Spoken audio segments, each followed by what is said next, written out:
Gracias, Henry. Gracias a todos por estar aquí. Eh, Vamos a dar una revisión a lo que ha pasado con el Correo en las Galápagos. Es una historia que junta los temas postales, temas de historia, una cantidad de asuntos que espero sean interesantes. Primero, agradecer como siempre a todos ustedes, a mi oficina, a Henry, a Alfonso, y de paso creo que hay que felicitar a estos cuatro, a Henry por el premio, por la nominación al Gran Premio, a Manuel Arango por el premio Bonilla Lara, a Yamil Curi, que está coleccionando vicepresidencias y es vicepresidente de la American Philatelic, y a Miguel por la presidencia de la FIAF y obviamente a todos los compañeros del Consejo Ejecutivo de la FIAF. Empecemos conociendo un poco las islas. Las Galápagos son un archipiélago que está un poco menos de 1.000 kilómetros de la costa del Ecuador, sobre la línea equinoccial. Hay 13 islas grandes, 9 medianas y como 107 islotes y algunas piedras por ahí sueltas. El Ecuador se anexó a estas islas en 1832 y desde hace 50 años es una provincia, pero sometida a un régimen especial. En la actualidad tiene 25.900 habitantes. Bueno, en el censo del 2010 debe tener ahora más, distribuida en las 4 islas habitadas. Las Galápagos son conocidas como un atractivo turístico. Pueden ver cosas como estas, el buceo, hay unas playas hermosas, toda clase de animales. La gente va encantada a las islas, pero las personas a las que nos vamos a referir tenían otra imagen de las Galápagos, que era mucho más fúnebre. Aquí hay una idea de Melville acerca de las Galápagos. Él dice que son volcanes extinguidos antes que islas y presenta el aspecto que podría ofrecer el mundo después de haber sufrido el castigo de una conflagración, y no hay lugar a duda que ningún otro sitio de la Tierra aventaja a este en desolación. Y se ven también estos paisajes porque las Galápagos son islas volcánicas. Todas son nacidas de volcanes del Pacífico que fueron formando las islas, y el archipiélago es esto que ven aquí. De todas estas islas, hay 4 islas habitadas, cada una con su capital, la isla Isabela con Puerto Villamil, la isla Floreana, que va a ser parte importante de lo que vamos a ver con Puerto Velasco Ibarra, Puerto Isidro Ayora en la isla Santa Cruz, que es la isla más habitada, la isla más movida, y la capital está en San Cristóbal, en Puerto Vaquerizo. Estas son las islas que nos van a preocupar porque son las islas que siempre han estado habitadas. Todo el archipiélago es un parque nacional y salvo en los sitios en que llegó la colonización en el siglo XIX y a inicios del siglo XX, ya no se permite el establecimiento de personas de ninguna otra parte. Hay 3 aeropuertos, el más antiguo, el que está en la isla Baltra, al norte de la isla Santa Cruz, que es el que fue el aeropuerto de la base militar norteamericana, y después se han inaugurado aeropuertos en Puerto Vaquerizo Moreno, en la isla capital, y en Puerto Villamil, que hay un pequeño aeropuertito. ¿Cómo entraron las Galápagos de la historia? El obispo de Panamá viajaba al Perú en 1535 para resolver los problemas entre Francisco Pizarro y Diego de Almagro, y el barco se perdió, fue a la deriva y fue a dar en las islas. Aquí tienen un pequeño relato de una larga carta que él escribió desde Puerto Viejo, cuando regresó al emperador Carlos V, informándole que había topado con estas islas. Eh, las describió como unas islas desoladas, solo había lobos marinos, tortugas gigantes, y estas tortugas, las Galápagos, son las que van a dar nombre finalmente a las islas, el nombre con el que más se le conoce. Después del descubrimiento de Tomás de Berlanga, varios marinos topaban en las islas, a nadie le preocupaba mucho, eran unas islas desoladas, había pocas fuentes de agua, pero poco a poco se fue descubriendo su utilidad como sitio de abastecimiento y como sitio para esconderse. Y los primeros que le dieron este uso fueron los piratas ingleses a partir de fines del siglo XVI y sobre todo durante el siglo XVII y principios del siglo XVIII.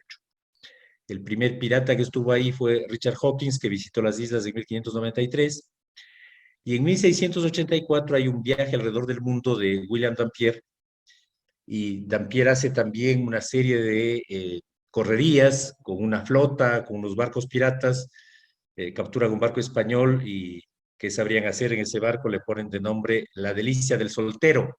Y en La Delicia del Soltero recorren la costa del Pacífico desde Guatemala, desde México hasta Chile, asaltando, entraron en Guayaquil y se refugiaban en las Galápagos. Las Galá- eh, Esta expedición es la primera que dibuja un mapa de las Galápagos, que es este que ven aquí de Ambrosio Cowley, y empiezan a ubicarle como sitio para descanso, para aprovisionamiento de agua, para guardar provisiones, para aprovisionamiento de tortugas. Las tortugas se convierten en el alimento principal de, de estas flotas. Y son las tortugas las que van a dar el nombre a las Galápagos. Galápagos. Pero hay otros nombres que aparecen a lo largo de la historia y las islas se van a llamar de manera distinta. Miguel Cabello de Balboa, por ejemplo, en la Miscelánea Antártica, dice que deberían llamarse las huérfanas porque nadie les para zona, nadie les toma en cuenta, están ahí abandonadas. Y dice que dibujó un mapa en el que les puso ese nombre. Pero el nombre que más triunfa en ese tiempo es el de las Islas Encantadas, encantadas por embrujadas, porque decían los marineros que era difícil dar con ellas, que estaban en un sitio, que desaparecían, que las buscaban y que no las encontraban. Melvin otra vez en el libro que escribe sobre las Galápagos se refiere a esto. Estas islas no son tierra firme, dice, no tienen punto fijo, son espacios esparcidos y aquí y allá por el mar. Por eso son llamadas islas errantes, por eso huirás de ellas. En 1892 el Congreso del Ecuador le pone el nombre oficial, Archipiélago de Colón, en homenaje a los 400 años del descubrimiento de América. Y bautiza a todas las islas con nombres relacionados con el descubrimiento de América. Esta emisión de 1935-36 del Ecuador, 1935, incluye todos esos nombres puestos por el Congreso en 1892, que en general son los nombres aceptados, aunque en algunos casos no. Si nos fijamos, por ejemplo, en las islas habitadas, han ido teniendo varios nombres. Los ingleses pusieron sus nombres. La isla que ahora llamamos Floreana, por ejemplo, Floreana en homenaje al presidente Juan José Flores cuando se anexó las Galápagos del Ecuador. Flores era el presidente y le pusieron a la isla que empezaron a habitar como Floreana, pero los ingleses la llamaban Charles, los españoles la llamaban Santa María de la Guada. En el caso de Isabela, estos son los nombres ingleses, los nombres españoles, la Santa Cruz y la San Cristóbal, que normalmente hasta inicios del siglo XX, pese a los nombres oficiales, seguía llamándose la isla de Chatham. Estas islas, refugio de piratas, se convierten a fines del siglo XVIII en refugio de los balleneros. Y los balleneros son los que van a dar origen al primer servicio postal en las Galápagos. Los balleneros las usan como sitio de descanso y de paso y de aprovisionamiento entre 1789 y 1861. Las grandes flotas balleneras norteamericanas y británicas se disputan el espacio en la Casa de la Ballena. Aquí pueden ver la imagen de para qué servían las Galápagos en relación con los balleneros. Cazaban tortugas y les servían de alimento. Había aceite de tortuga, la comida, la carne de la tortuga, y llegaron a extinguir algunas especies de tortugas. Los balleneros instalan en la isla que hoy llamamos Floreana, la que los ingleses llamaban Charles y los españoles Santa María de la Guada, instalan un buzón que es el que funciona hasta ahora y que está en la imagen que tiene el Mauricio detrás de él. Obviamente no es el mismo buzón del siglo XVIII, pero se supone que esto estuvo instalado fines del siglo XVIII, inicios del siglo XIX, en una bahía que acabó llamándose la Bahía del Correo, Post Office Bay. Colocaron un barril y en ese barril se colocaban las cartas, y los barcos que pasaban por ahí dejaban sus cartas, recogían las que encontraban en el barril y las distribuían, sea llevándolas directamente, sea depositándolas en algún correo. Esto último después de la independencia. Antes de la independencia hay que tomar en cuenta que estos barcos estaban en territorio extranjero. Entonces no tenían la posibilidad de acercarse a la costa, cosa que empezaron a hacer después de la independencia. Normalmente se atribuye a el capitán James Colnett del haber puesto el buzón en la Bahía del Correo. Colnett estuvo en las Galápagos a fines del siglo XVIII y dejó, aquí les dejo el enlace, voy a dejarles algunos enlaces a ciertos textos, a ciertas películas que pueden ser interesantes para el que quiera profundizar en esto. Colnett escribió un texto en el que no hace, un relato de su viaje, en el que no hace mención a la Bahía del Correo, ni hace mención a la existencia del buzón. Hay un mapa en una de las publicaciones del libro de Colnett donde aparece la isla Charles, que llamaban ellos la actual Floriana, y aquí está indicada la Bahía del Correo. Pero este mapa es una actualización de inicios del siglo XIX del mapa original, aquí está la fecha, 1820 algo, del mapa original de Colnett, que es este, donde obviamente no aparece la Bahía del Correo. Y este es el mapa de 1793-1794.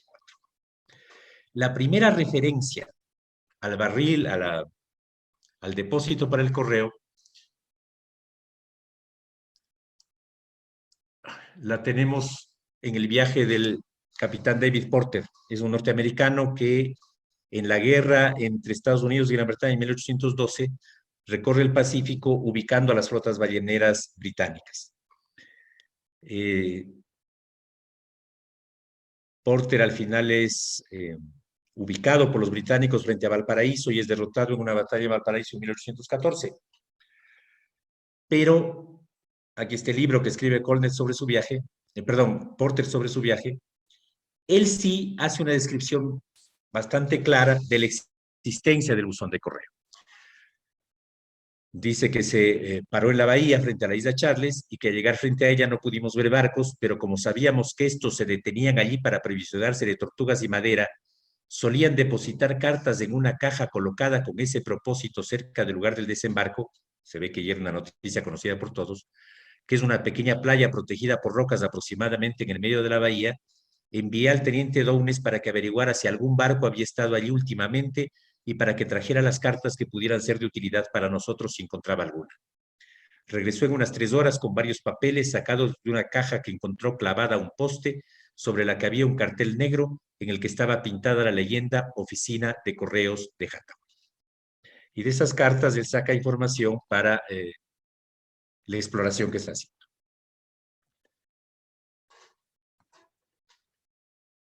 Esta es la referencia más clara y la primera que existe a la Bahía del Correo. Después, los balleneros seguirán utilizando este buzón a lo largo de la primera mitad del siglo XIX. El más célebre de todos es Melville. Y aquí hay un paréntesis. Melville escribe un libro muy bonito que les recomiendo, que se llama Las Encantadas sobre las Galápagos. Y Melville, además, tiene mucha relación con lo que ocurría en el Pacífico en ese tiempo. Y algo que merece la pena contar y que tiene que ver con la numismática es que en la novela de Melville, Moby Dick, el capitán Ahab ofrece un premio para el que logre capturar a Moby Dick y clava en el poste del barco una moneda de oro. Y esa moneda de oro es una moneda acuñada en la Casa de Moneda de Quito. Y Melville la describe muy bien, y aquí les dejo la descripción, pero es una cosa un poco chistosa sobre las montañas que están aquí. Dice la orden del Congreso que debe haber un cóndor sobre una de las montañas, y ese cóndor Melville lo ve como una gallina, como un gallo, dice. Y de ella surgió una llama, unas torres de la otra, y la tercera, un gallo que cacareaba. Nuestro cóndor estaba tan bien hecho que a Melville le parecía un simple gallo.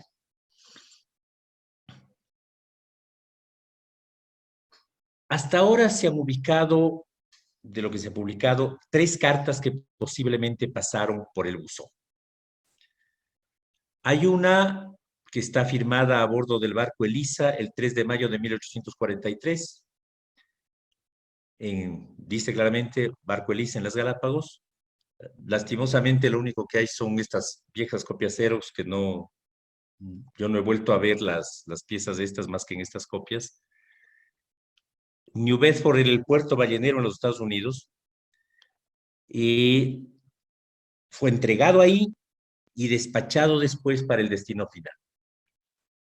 Hay otra carta escrita el 20 de agosto de 1849 y dirigida también a New Bedford. Y hay otras dos cartas escritas en Galápagos el 29 de octubre y el 28 de noviembre, y en las que se hace además referencia a una correspondencia que se espera recibir de Paita, noviembre de 1860, y que son enviadas a los Estados Unidos. No hay certeza de que esto haya sido recogido del buzón. Puede ser que pasó de un barco a otro, que del mismo barco fueron y depositaron la correspondencia en Paita. No se tiene una noción bien clara de esto. Pero sin duda fueron cartas escritas en las Galápagos, porque así consta, ahí están las cartas completas, aunque no haya constancia de que efectivamente fueron recogidas de este buzón. Y vamos a dejar el buzón por lo pronto y después lo vamos a retomar en el siglo XX. A lo largo del siglo XIX se lo siguió usando. A inicios del siglo XX, a fines del siglo XIX, inicios del siglo XX, se le hicieron algunas reparaciones. Aquí está la tripulación de Lancaster en 1917. Creo que ellos hicieron una reparación al buzón, están ahí, se toman una foto delante del barril de la bahía de Correo. Demos una vuelta a cómo llegó esto al Ecuador. Uno de los próceres de la independencia de la ciudad de Guayaquil emprendió la tarea de colonizar las Galápagos y el gobierno ecuatoriano autorizó que las Galápagos se anexen al Ecuador en 1831. En octubre de ese año se envió un viaje de exploración y en noviembre se pidió la adjudicación a una sociedad colonizadora de Galápagos. Esta sociedad hizo un viaje el 22 de enero del 32, zarpó de Guayaquil, llegó a la isla Floreana. Esta es un viejo grabado de la isla Floreana. Y tomó posesión de las islas para la República del Ecuador. Hizo la bandera nacional, se dispararon 3 salvas, estaban ahí como testigos los capitanes de unos buques balleneros y un señor Johnson o Jensen, que era el único habitante de la isla, que era un gringo que estaba ahí de Robinson Crusoe. El principal objetivo de la colonización era explotar la horchilla. La horchilla es una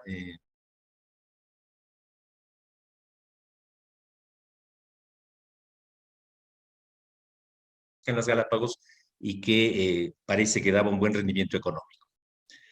Pero además, aquí podemos ver un informe del gobernador de las islas en marzo de 1832. Además, la producción agrícola que se podía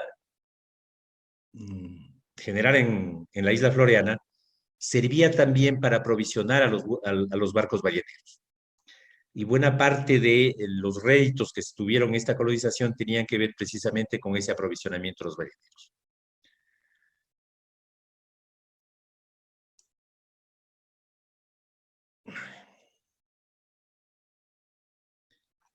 La colonia no dura mucho, ya en los mismos años, en la misma década del 30 del siglo XIX, se convierte a la Floreana además en lugar de destierro, en lugar de cárcel para delincuentes, y esto se mezcla con la población, empieza a haber una serie de problemas. Aquí ven un relato de un viajero en el que cuenta precisamente que los colonos querían regresarse porque no querían estar mezclados con esa gente. Y a partir de entonces, hasta fines del siglo XIX, 1880, 1870, las Galápagos van a dejar de ser colonizadas y van a ser lugar de destierro, lugar al que llegan maleantes. Hay una novela de un chileno, Manuel Bilbao, publicada a mediados del siglo pasado, del siglo XIX, perdón, que se llama El Pirata del Guayas, donde cuenta precisamente una historia real, que es la historia de unos presos que estaban en Galápagos, que se apoderaron de un barco y fueron a hacer sus fechorías por Guayaquil, por la zona costera del Ecuador. Ahí tienen el enlace para conseguirlo si les interesa. Durante todo ese tiempo, obviamente, no había un servicio postal oficial. Seguramente los barcos que llevaban provisiones o que hacían el tráfico entre Galápagos y la costa y Guayaquil podían llevar correspondencia si es que esta era enviada, pero es a fines del siglo XIX cuando recién se empieza a establecer un servicio postal oficial en el Ecuador. Hay varios intentos de colonización, hay una serie de historias interesantes en Galápagos, pero la que más nos interesa para estos fines es la de Manuel J. Cobos. Manuel J. Cobos era un señor eh,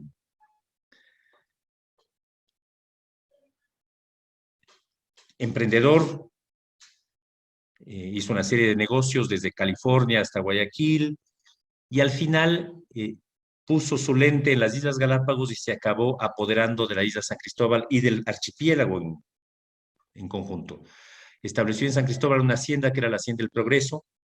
Él se estableció ahí en 1879 y estuvo hasta 1904 en que los trabajadores de la hacienda se sublevaron y le mataron. Este señor manejaba su hacienda con mano de hierro, tuvo una explotación de caña de azúcar, parece que era una hacienda bastante próspera y es el que consigue poblar la isla San Cristóbal. Este es el pueblo del Progreso, donde estaba la hacienda, que es en las partes altas de San Cristóbal. Había un pequeño puerto en la playa. Aquí está el señor Cobos con algunos trabajadores. Emitía su propia moneda, sus propios billetes. Era el dueño absoluto de la hacienda y el que controlaba a la autoridad oficial, que era el jefe territorial nombrado por el gobierno. Y controlaba el tráfico con el continente. Era el propietario de la goleta Manuel J. Cobos, de la goleta que tenía su nombre, y había una balandra con el nombre de la esposa Josefina Cobos, que eran la comunicación entre las Galápagos y el continente, y si había correspondencia, venía en este barco. Las primeras referencias legislativas sobre el correo en las Galápagos son de fines del siglo XIX. En 1897 tenemos esta carta y también un entero postal que anda por ahí, que tiene más o menos el mismo sentido. Ciertos viajeros en Galápagos, expediciones científicas, despachan cartas, pero las cartas no son despachadas en ninguna oficina en Galápagos. Aquí pueden ver que dice que fue enviada desde las Islas Galápagos, pero en realidad es despachada desde la ciudad de Guayaquil hacia los Estados Unidos. Entonces, probablemente, de alguna manera, iban las cartas hasta Guayaquil, en el Manuel J. Cobos, en los mismos barcos de ellos, y de ahí se despachaban al destino final. Es en 1899 cuando se dicta un decreto en el que se establece que haya viajes mensuales de naves de guerra del Estado para que lleven la carga, pasajeros y correspondencia a las Islas Galápagos. El barco que normalmente hacía este tráfico era el llamado crucero Cotopaxi, era un barco que el Ecuador compró a Chile en 1889, por ahí, y que después tuvo en servicio, participó incluso en la guerra de 1941. Había entonces un tráfico de correspondencia, no se conocen piezas de esta correspondencia, y en ese mismo año es la primera referencia que yo he encontrado a una oficina postal en el archipiélago de Galápagos. La ley de sueldos de 1899, al hacer la lista de las administraciones postales, establece una administración postal en Chatham, en la isla San Cristóbal. En alguna parte leí, y no he vuelto a encontrar, que el administrador era el señor Cobos. Él recibía un sueldo del Estado, pues recibía la correspondencia, la despachaba, la manejaba, etcétera, etcétera. Pero al mismo tiempo que se establece esta oficina, o cuando se establece esa oficina, ya había una norma del Congreso en virtud de la cual la correspondencia para las Galápagos, la de ida y la de vuelta, tenía franquicia postal. Esta ley de 1890 es el primer decreto sobre franquicia postal. La correspondencia epistolar que se envía al archipiélago o se dirija de él a cualquier punto de la República será recibida franca de derechos.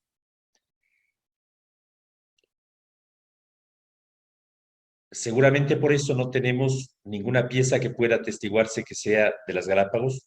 No, no había ni matasellos, ni estampillas.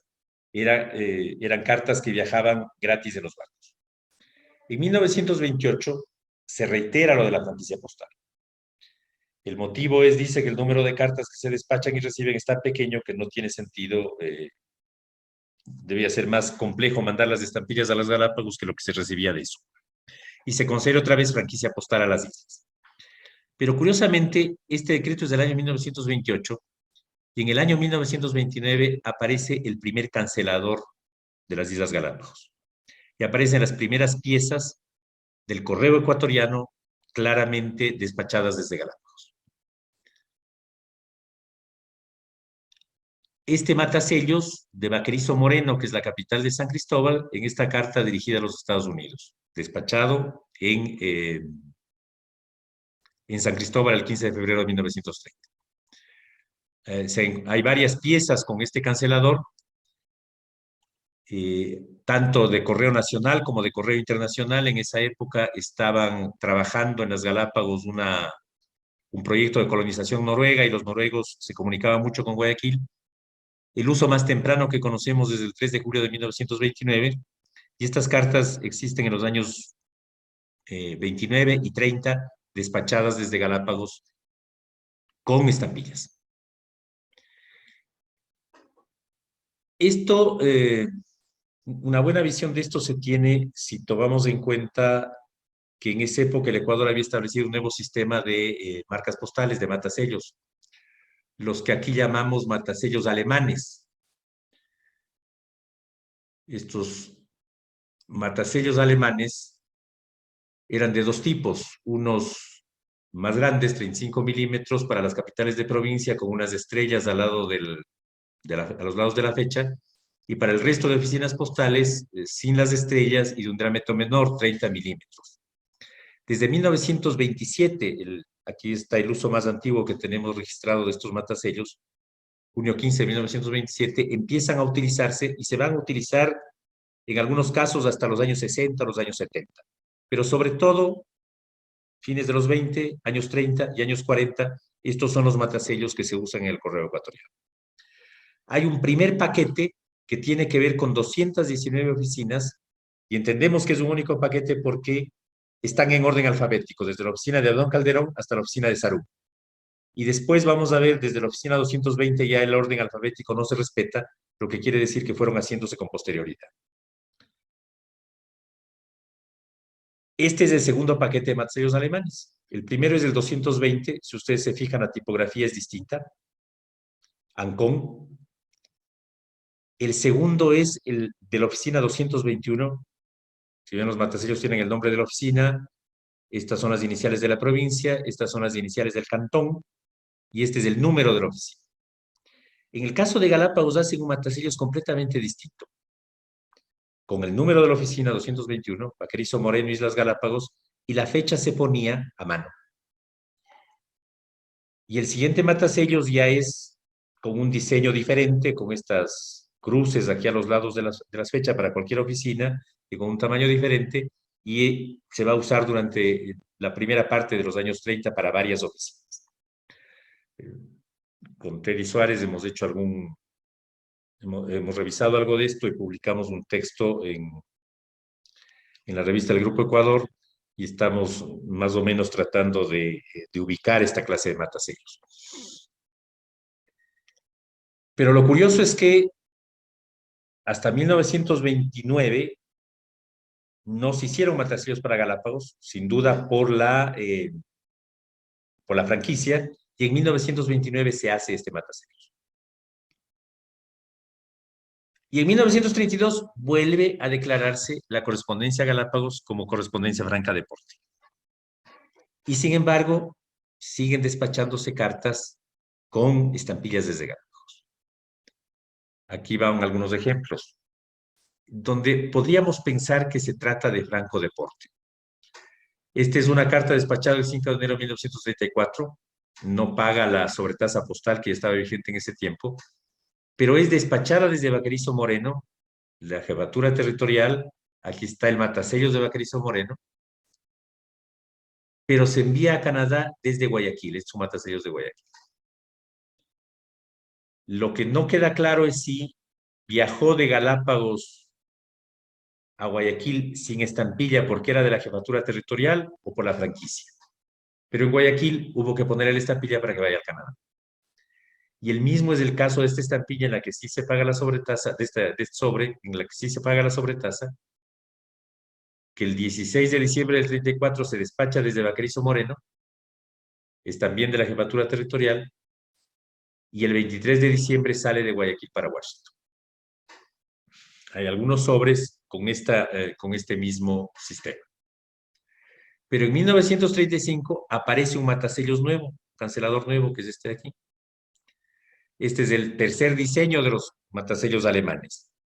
La oficina de Baquerizo Moreno deja de llamarse Baquerizo Moreno y se convierte en San Cristóbal. Y ya no es la 221, sino que es la 382. En el archipiélago, Cantón San Cristóbal, y aquí se despacha la correspondencia desde Galápagos, con este sello que no logro leer, que dice aquí, la sobretasa, los 10 centavos hasta Guayaquil, y se va a Guayaquil pagando porte y pagando sobretasa con el cancelador, pese a que 3 años antes se había dicho que la correspondencia era franca de porte. Yo no he logrado encontrar ninguna norma en que se deroguen esas franquicias, ni se diga que la correspondencia de Galápagos empieza a pagar o debe despacharse con estampillas. Este cancelador de San Cristóbal se usa hasta los años 50. Aquí está una carta de abril de 1954 que es despachada.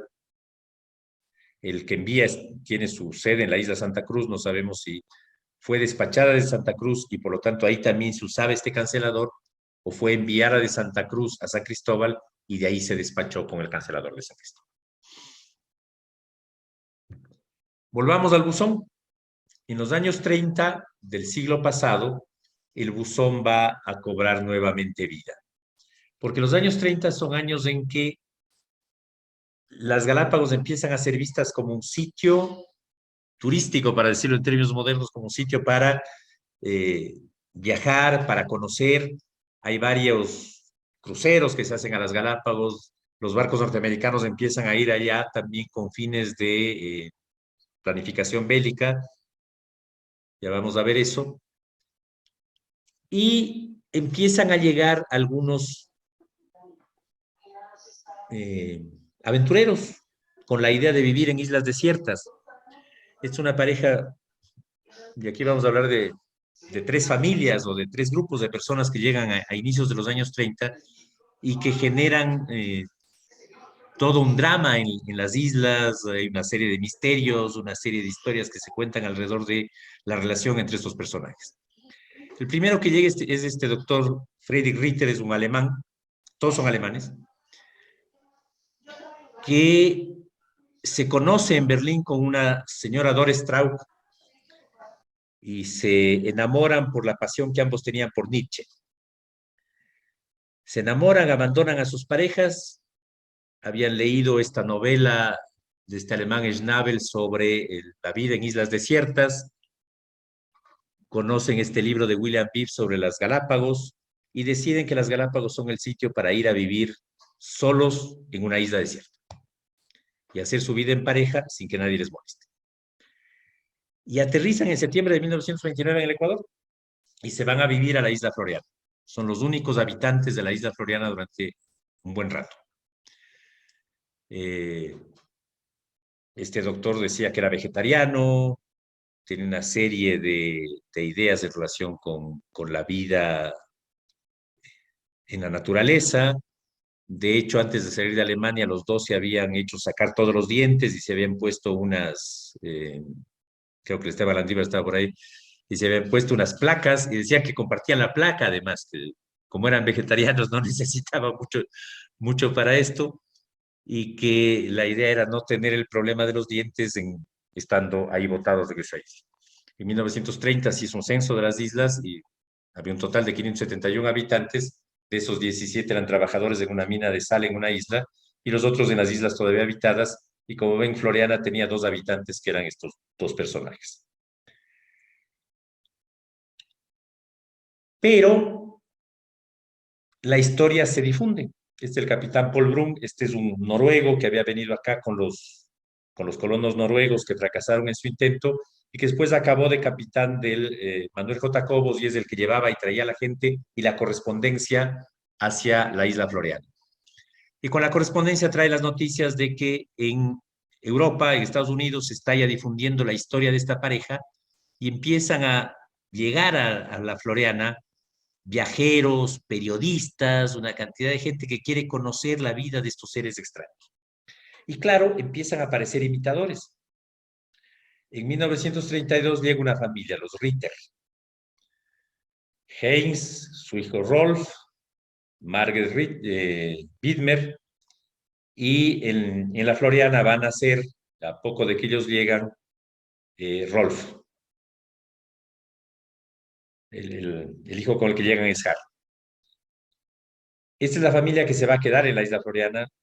Los descendientes de los Widmer viven todavía ahí. Son la familia más importante de la isla, ya van a ver por qué.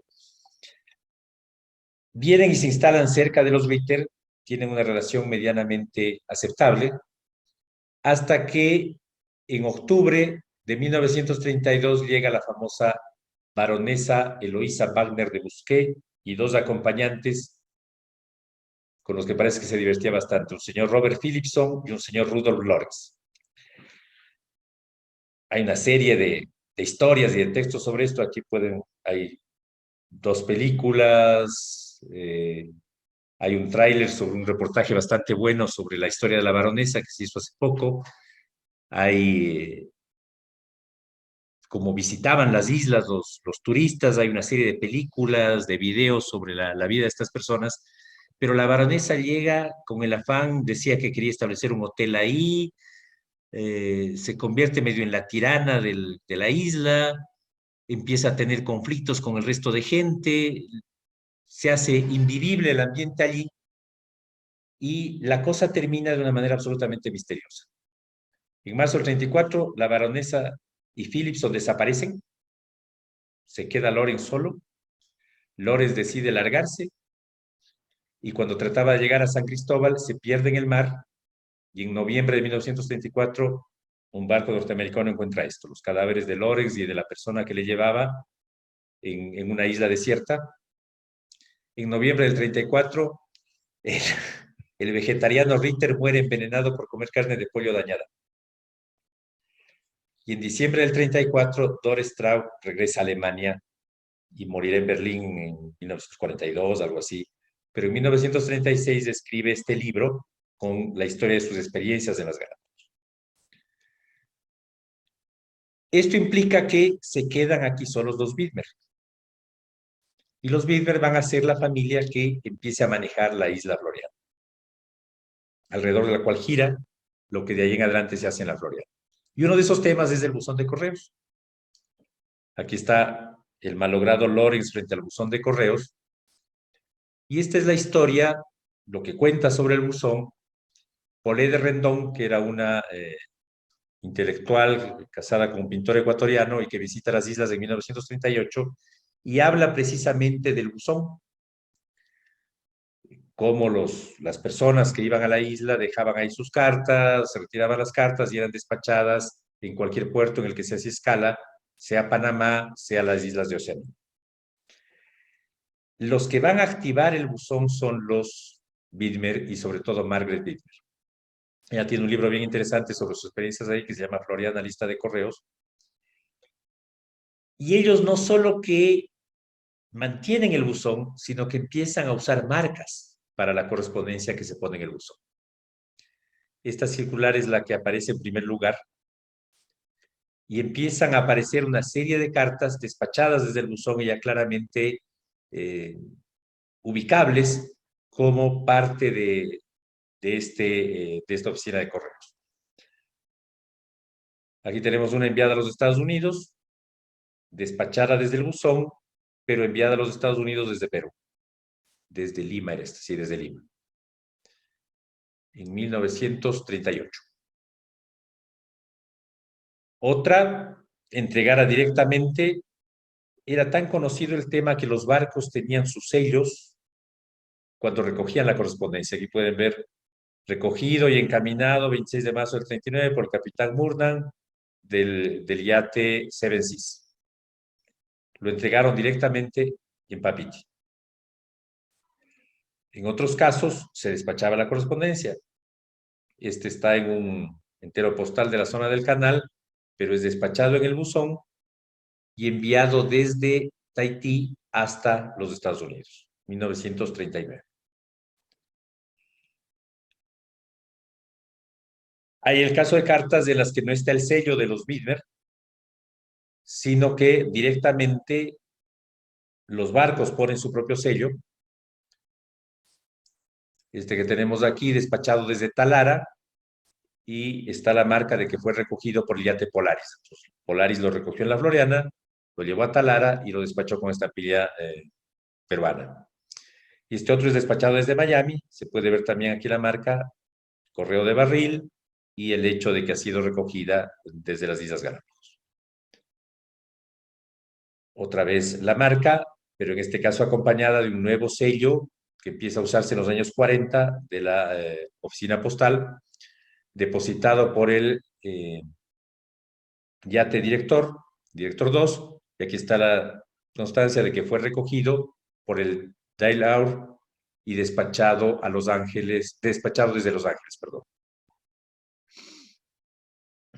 En algunos casos, lo que ocurre es esto, una nueva marca, esta es del noviembre del 41, es recogida, entregada en Balboa se le multa con 6 centavos y es recibida después en Guayaquil. Al reverso está la recepción en Guayaquil. Entonces, Floreana, Guayaquil, vía Panamá, estilo Mauricio Mejía. Otra marca, y en este caso ya acompañada del cancelador de San Cristóbal. No sabemos si pasó por San Cristóbal, si este cancelador lo tenían ya en la Floreana, y con esta marca del buque norteamericano que la depositó y dejó la constancia de que estaba en la oficina en Galápagos. Hay que tomar en cuenta que los Widmer eran alemanes, estamos en los años 40, y había una base norteamericana en la isla Santa Cruz, en la isla Baltra, y los norteamericanos se acercaron a los Widmer para ver cuán peligrosos eran y al final decidieron que podían quedarse ahí. Margaret Widmer cuenta precisamente que ellos pensaban que les iban a expulsar, pero en realidad les mantuvieron ahí y hay correspondencia entre Widmer y la base de Baltra. Y los barcos norteamericanos se movían mucho por la zona en ese tiempo. Otro caso de correspondencia con esta marca y despachada desde Tahití, desde la Oceanía Francesa. Esta otra carta sin estampillas, simplemente el cancelador de San Cristóbal, la marca del buzón de la Floreana, enviado por Margaret Widmer a Gretel Silver. Hay alguna correspondencia de esta señora Silver en Lima, despachada desde Guayaquil y tenía la recepción en Lima acá abajo.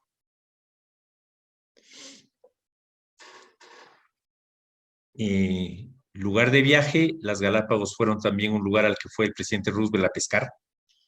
En julio de 1938 hace un crucero, pero dice que nunca se bajó del barco. Llegó a la Floreana, aquí hay cartas de ese crucero presidencial despachadas del buzón de la Floreana. Los Widmer le visitaron en el barco, conversaron con él, pero esto era parte ya de empezar a ver las islas como un sitio que podía ser importante en caso de un conflicto bélico a la hora de defender el Canal de Panamá.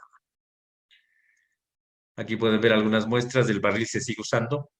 A lo largo del tiempo hay una cantidad de marcas. Esta es la misma marca vieja rehecha, Galápagos Barrel Mail. Se encuentra bastante correspondencia ya con estas nuevas marcas. Es parte del viaje turístico a la isla Floreana despachar cartas. La gente llega, pone sus cartas en el barril, recoge las cartas, las envían, los Widmer les ponen el sello, etcétera, etcétera.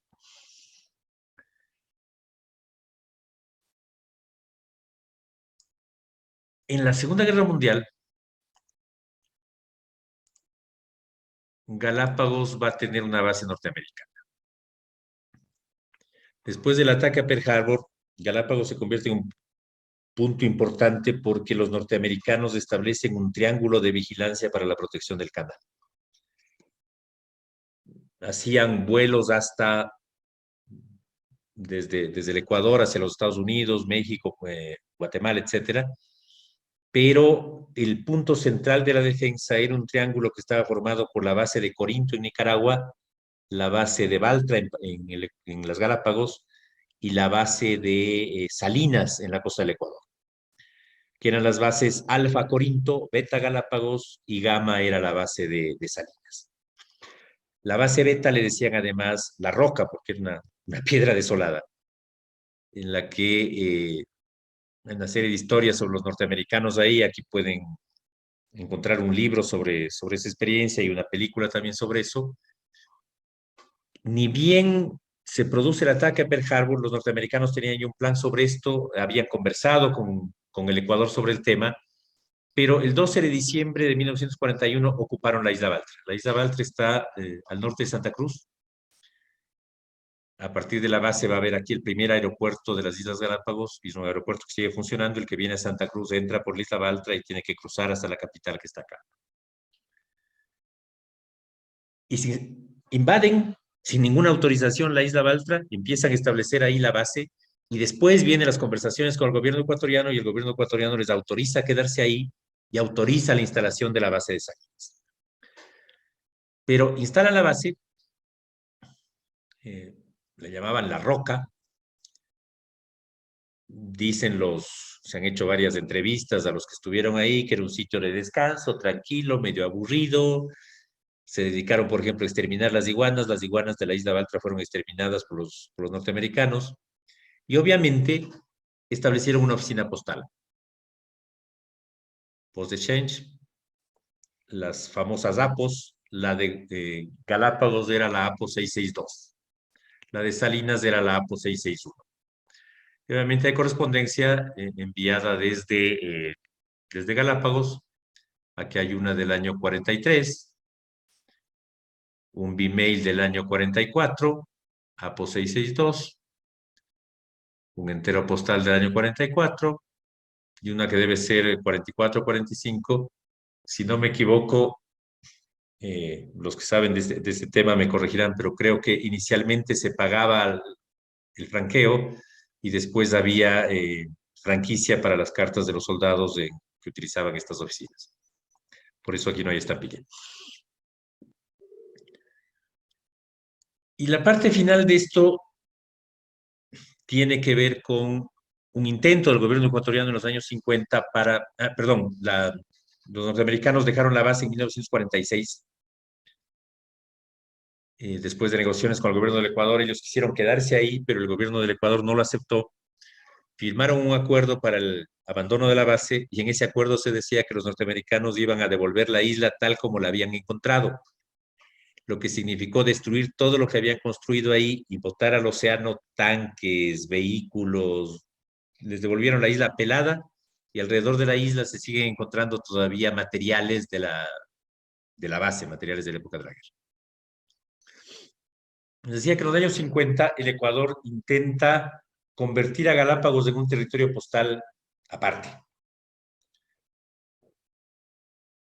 Aquí está el decreto del año 56, en el que se define que las Islas Galápagos emitirán sus propias estampillas, que serán utilizadas exclusivamente en el archipiélago, sea para donde se despache la correspondencia, y que en el resto del país se usarán solo con fines filatélicos y no para cubrir tasas y sobretasas postales. Y la idea era que el producto de la venta de estas estampillas se destine el 90% para obras en el archipiélago. No sé si tenía que ver esto con las regulaciones de la Unión Postal Universal, no sé si tiene que ver con que definitivamente no había mucho flujo de correspondencias de Galápagos. Lo cierto es que este proyecto fracasa. Pero se emiten las primeras estampillas. Aquí ven ustedes las pruebas. Las pruebas originales decían Correos del Ecuador, Islas Galápagos, y la idea era la contraria, que eran Correos de las Islas Galápagos, y en alguna parte aquí está República del Ecuador. Era del Ecuador, Correos, Islas Galápagos. De hecho, en el catálogo SCODE, estas estampillas no están entre las generales del Ecuador, sino en una parte final como estampillas de las Islas Galápagos.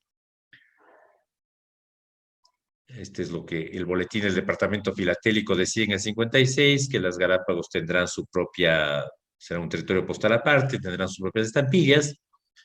Para poner en uso estas estampillas, se realizaron los primeros vuelos Guayaquil-San Cristóbal. El 14 de junio del 57 voló el avión de Guayaquil a San Cristóbal y el 15 de junio del 57 se transportó el correo desde las Galápagos hasta Guayaquil. Estos son algunos sobres, esta es la marca que se utilizó, hay una o dos marcas distintas. Pero estas estampillas, aunque se usaron bastante en Galápagos, empezaron a usarse en el resto de la República. Hay bastantes ejemplos de estas estampillas usadas en cualquier lugar, no solo en las Islas Galápagos, así que el tema fracasó, aunque hubo dos emisiones adicionales. Una en este homenaje a las Naciones Unidas. En 1957 se ordenó una emisión del Ecuador y al mismo tiempo una emisión de las Islas Galápagos. Colores distintos, el mismo valor facial. La del Ecuador se puso en circulación el 10 de septiembre del 57, pero la verde se quedó en las bodegas y recién salió a la venta en enero del 59, pero ya no en las Galápagos como se pensaba, sino en todo el país. Y algo más complejo es lo que va a pasar con estas estampillas de Gabriela Mistral. Se mandaron a hacer en marzo del 57 y en junio del 57. En marzo la estampilla para el Ecuador y en junio la estampilla para las Islas Galápagos. Estos eran en homenaje a Gabriela Mistral, que había muerto en enero de ese año, si no me equivoco. Las estampillas del Ecuador se emitieron el 18 de septiembre del 57 y las de Gabriela Mistral seguramente llegaron después, no se emitieron en esa fecha y se guardaron en las bodegas en espera de un buen momento para emitirlas. Y nunca se emitieron. Se quedaron guardadas. Y aquí viene la historia. En el 1961 el gobierno decide utilizar estampillas que tenían las bodegas, resellarlas y entregar 36 millones de sucres en esas estampillas reselladas a una empresa norteamericana que a cambio iba a entregar equipos y maquinarias para la modernización de los correos. Se hizo el decreto para resellar la estampilla de Gabriela Mistral, la de las Islas Galápagos, que estaba en la bodega.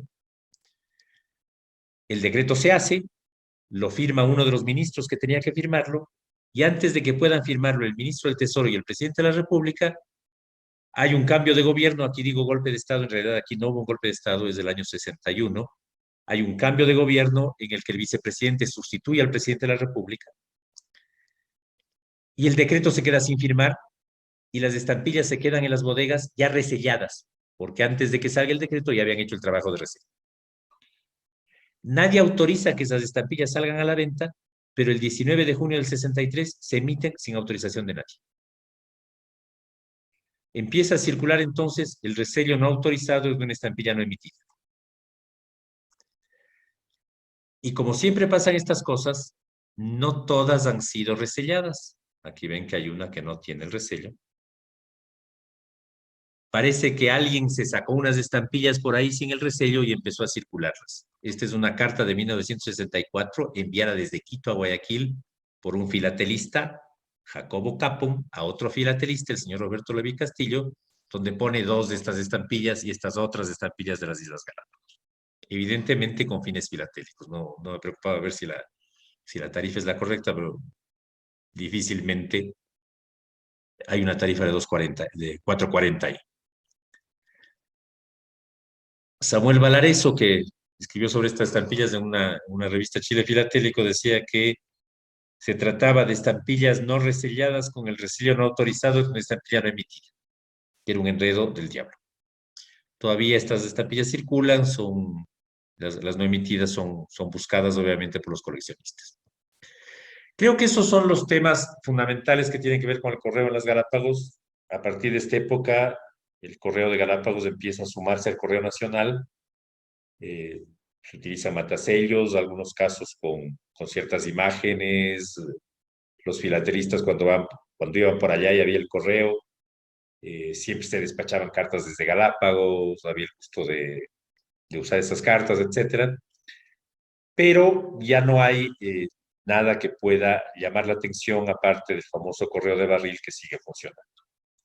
Aquí les dejo algunas referencias, algunos textos que pueden ser interesantes, tanto filatélicos, el único estudio importante es este de Dodd. Matamoros también escribe algunas cosas interesantes con algunos datos importantes sobre la historia postal de las Galápagos. Y hay estos otros textos. Es un muy simpático libro de Sebastián Donoso sobre los piratas en Galápagos. Podríamos pedirle que venga a hablar de ese tema acá también. Y otros textos generales sobre las Islas Galápagos. Gracias a todos. Gracias, Juan Pablo.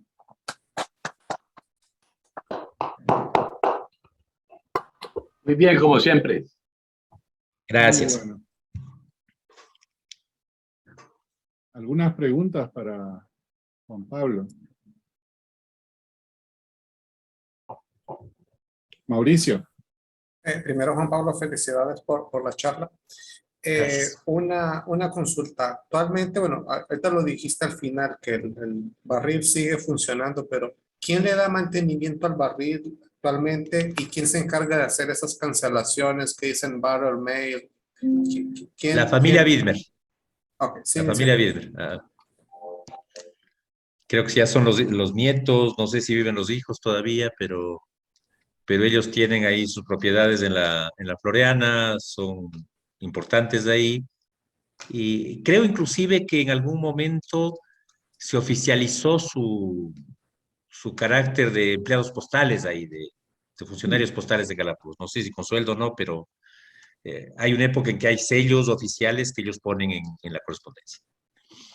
Ah, ya. ¿Y como cuántas cartas se depositaban o sea, bueno, sé que ahorita con pandemia eso obviamente cambió, pero prepandemia, ¿como cuánto volumen se sabe? No, es que es un tema turístico. Ujú, Entonces tú llegas a la Floriana y una de las cosas que haces es dejar tus cartas, visitar a los Widmer, ujú. compras el libro de la Margarita y pones el sello en las cartas y despachas ahí. En algunos casos, y este es el problema con esto, muchas veces puede ser incluso que ni siquiera las despachen, sino que ponen el sello y se van llevando la carta. Bueno, Ah, ya. Gracias. Jaime. Sí, estupenda charla, Juan Pablo, como de costumbre. Gracias. Mi pregunta va más dirigida hacia esa época cuando ya la población de las Galápagos empieza a llegar a un cierto número aceptable. Yo pensaría que, digamos, en los años 60, 70, tal vez todavía los 80, debe haber existido una necesidad de comunicarse entre islas, ya sea por gente que está viviendo en una isla atendiendo a un hotel o algún campamento o lo que tú quieras, y la mayoría de la gente que está acá en Santa Cruz. Entonces, esa entrega de correspondencia, porque me imagino que hablar de teléfono o hablar de otro tipo de comunicaciones, pues era medio impráctico. Esa correspondencia llegó a existir y se le daba un trato especial o la llevaban entre lanchas, eran mensajes. ¿Qué tratamiento se le daba? Si yo, por ejemplo, si yo quiero hablarle a mi hermana, mandarle un mensaje a mi hermana que está habitando en otra isla por cualquier razón, ¿a quién le daba yo el mensaje? Siempre hubo tráfico entre las islas. Entonces, los botecitos que hacían el tráfico entre las islas podían llevar esta clase de mensajes. Y cuando ya se generaliza no está claro todavía, nadie lo ha investigado, cuando empiezan a abrirse oficinas en el resto de islas. Originalmente está en San Cristóbal, pero ya en los años 60, 70 ya hay en todas las islas habitadas y hay una comunicación por barco entre unas y otras. Entonces, yo no he visto correspondencia interna, debería haber, pero la correspondencia interna de las Galápagos tiene que manejarse por barco. Esa es la forma normal de comunicación entre las islas. Sería interesante ver en algún cajón allá de Sí. gente que ha vivido No ahí. se me había ocurrido, pero debe haber, claro. O sea, si aplicaban algún tipo de marca o si nada más la encargaban con alguien. Como No, todos deben haber sido las marcas normales. todos se Deben han de haber sido haber las marcas conocido, normales. todos han de haber conocido y se la llevas de favor allá. También, exacto. Mi hermana Entrégale Teresa. al compadre. Estupendo. Pablo. Felicitaciones, Juan Pablo. Una Gracias, Pablo. muy interesante y documentada conferencia. Una pregunta, en las emisiones de Gabriela Mistral, que la una va hacia Galápagos con dedicatoria, ¿hay alguna relación en Gabriela Mistral y Galápagos que le hicieron como un homenaje? Lo propio en las triangulares de Naciones Unidas. No, nada. El decreto de la emisión dice que era algo así como una confederación, una sociedad de escritores, de poetas americanos, algo así, había sugerido a los gobiernos de América que emitan una estampilla en homenaje a Gabriela Mistral que acababa de morir. Y el Ecuador acepta eso y emite la del Ecuador, y después dicen que esto también debería emitirse para las Galápagos, pero no hay ninguna relación específica. Y yo no sé, yo di una mirada general a los catálogos y no encontré que ningún otro país haya hecho la emisión. Creo que solo el Ecuador acabó emitiendo eso. No sé si alguno aquí sabe de una emisión en el 57 para Gabriela Mistral. Henry. La otra pregunta de la perdón. bibliografía que tú manifiestas, una novela y otros, ¿hay posibilidad de conseguir esos libros que tú te estás mencionando? ¿Los dispones? Hay algunos que están con enlace y se pueden y puedes entrar directamente. Hay otros que se consiguen en las librerías acá. Pero los que están en el internet, yo puse el enlace ahí, los otros no sé. Ok, a ver si por ahí te molesto que me ayudes a conseguirlos. El libro de Dodd, por ejemplo, y eso me olvidé de poner, el libro de Dodd está en la biblioteca del Club Filatélico de Guayaquil. Ah, bien. Ok, muchas gracias. Ahí te molesto para conseguirlos. No, me avisas, claro. Henry. Juan Pablo, acabas de decir una cosa bien interesante y se me prendió el foquito ahí. Dijiste que Estados Unidos mandó esa, digamos, invitación para que emitan estampillas y Ecuador respondió inmediatamente. Pero no es la primera vez que lo hizo, porque también para los 150 años de la independencia de Estados Unidos, el presidente de Estados Unidos hizo esa invitación y el país que hizo la serie más rimbombante de todas fue el Ecuador. Entonces, ¿quiénes eran? Y esto es en el 32 y estamos hablando ahora de no sé qué años, 50 y tantos, ¿no? 57. 57. Durante esos, digamos, 25 años, ¿quién era el director de correos? ¿Qué afinidad había? ¿O cuál era el trigger ahí? Ya, hay un error, creo que a lo mejor yo dije lo que no debía decir. En el caso de la emisión del 57 no es un pedido de los Estados Unidos, okay, sino de una sociedad de literatos, de poetas, algo así. Ok, entendí. La de los años 30, yo no sé, hay varias emisiones en varios países, la más grande es la nuestra, pero si tú te fijas son bastante similares. Sí. Entonces, a mí me da la impresión de que era un tema de la política norteamericana, de las relaciones con, no sé, no sé exactamente, no me acuerdo quién era el presidente en ese tiempo, pero más bien las relaciones con Estados Unidos en ese tiempo no eran del todo, no eran malas relaciones, pero el Ecuador se relacionaba mucho más con Alemania, con Italia. Todavía los Estados Unidos no entraban acá de lleno. Es desde la Segunda Guerra que empieza ya a haber una mayor penetración de los Estados Unidos.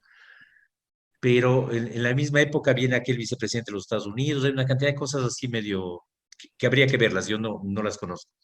En el 57 es bien interesante porque del 56 al 60 el director no el director de correos, el ministro de Obras Públicas era un filatelista, que después fue presidente de la República, Sixto Durán, y nombra como jefe filatélico a don Samuel Valareso. Y durante esos 4 años tenemos una cosa que el Teddy Suárez llama la época de oro de la filatelia ecuatoriana, donde hay unas muy bonitas emisiones, bien trabajadas. El Teddy tiene toda la colección de las pruebas, de los ensayos, una cantidad de cosas que guardó Valareso. Y hay unas cosas bien interesantes. Esta idea de hacer estampillas para Galápagos, por ejemplo, aunque no resultó, no estaba del todo disparada desde el punto de vista filatélico, ¿no es cierto? Entonces tuviste 4 años en que los filatelistas, un filatelista importante que sabía, manejó la emisión de estampillas. Y eso se refleja en una época bien interesante. Hay muchos artistas que diseñaron las estampillas ecuatorianas, hay cosas bien, bien interesantes. Gracias. Una segunda pregunta en otro tema. Estaba viendo a la misma vez que estabas mostrando los gomígrafos esos de Galápagos. Sobre todo me llamó la atención ver uno con la estampilla del chasqui de Perú. Entonces inmediatamente me fui a eBay y me sorprendí lo caro que son esos sobres. Esos son los precios a que se venden $300, $250. No sé si se vendan, pero se ofrecen. Yo te diría, habría que ver qué clase de sobre. Por ejemplo, esos primeros sobres que te mostré con los canceladores de Galápagos, yo creo que no hay muchos. Sí, esa es otra cosa, pero lo del chasqui estamos hablando del año 38. Estos otros, yo no sé cuántos habrá. Los de Tahití, por ejemplo, he visto bastantes. Parece que se despacharon muchos. Creo que hay que pensar en, por ejemplo, esa carta sin estampilla dirigida a Lima. A mí me suena más interesante. Este mismo del chasqui, no sé por qué, me gusta bastante. Pero no sé. Okay. No sé cuántos coleccionarán estas cosas y seguramente pagan esos precios. Es bien interesante. Si yo viera uno, me lo levantaría, Claro. pero me imagino que no. Bueno, gracias. Elvis Vélez. Eduardo, Hola. perdón, Elvis y Eduardo. ¿A quién le toca? Yo tengo una pregunta. Sí, Eduardo. ¿Existe algunas cartas que Darwin haya enviado durante su estancia en Galápagos a Inglaterra o alguna otra parte? ¿Cartas que pudieran estar en el Museo de Inglaterra? No, yo no conozco ese tema. No sé si lo veo difícil, porque más seguramente ellos enviaban cartas desde los puertos donde había correo. Entonces no creo que de Galápagos haya salido nada, porque no tenía cómo comunicarse con nadie desde ahí. Gracias. ¿De Muy qué? interesante tu plática. Muy Gracias, Eduardo. Elvis. ¿Qué tal? Más que una pregunta, un comentario.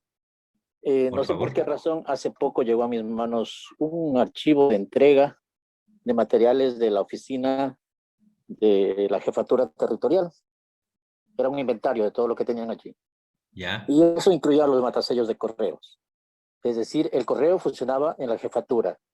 Ya. Y cuando tú mencionas que las cartas eran de la jefatura, no. Simplemente le aplicaban el sello como algo complementario. Eso es lo Puede que ser. deduzco. Porque los remitentes son diferentes. En el caso de las cartas que mostraste. Puede ser, sí. Tienes razón. Gracias, Elvis. Algún rato te comparto ese documento. Porfa. Incluye sello de multas y cosas raras. Qué alhaja. Además he visto una carta multada de Galápagos, pero tenía un sello. Ya. Un sello T.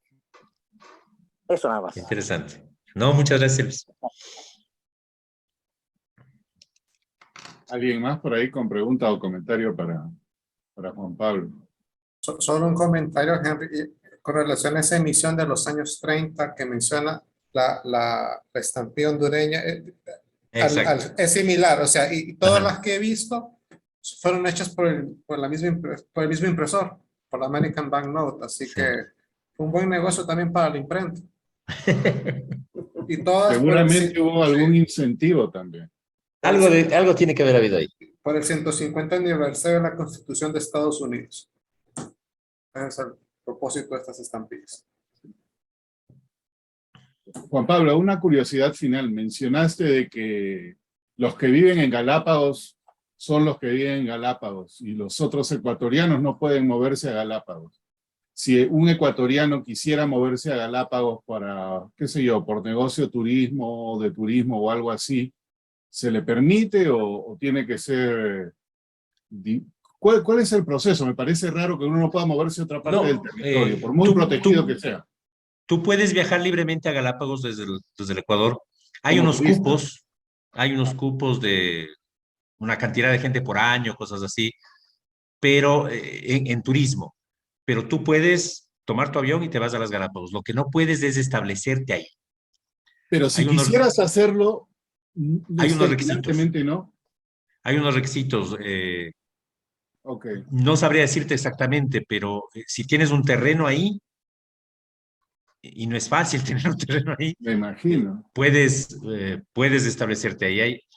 Hay un carnet especial de colono, y conseguir el carnet de colono no es fácil, porque además el colono tiene una serie de ventajas en cuanto a transporte, tiene pasajes rebajados, tiene una serie de tratamientos especiales. Entonces, tienes que ser colono para poder vivir permanentemente.